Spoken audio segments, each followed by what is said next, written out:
Your date is a 10, but it has one thing you don't like that is enough to make you lose interest/walk away. What would that thing be? Once a man started singing to me on our first date after asking me if I like Disney, then saying really intensely that I know the woman I end up with will love Disney as much as I do. Then he started singing A Whole New World really loudly in the restaurant we were in, and everybody was staring, and the waitress ran over and told him he needed to stop as he was disturbing other tables. And his response? These people are lucky they aren't having to pay for a performance like this.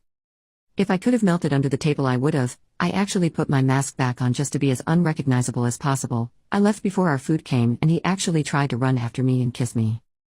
I like Disney. I don't like crazy people.